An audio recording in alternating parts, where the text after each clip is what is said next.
kurira nta gutaka nta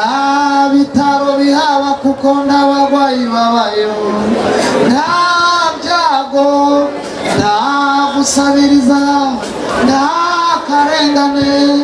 nta bugome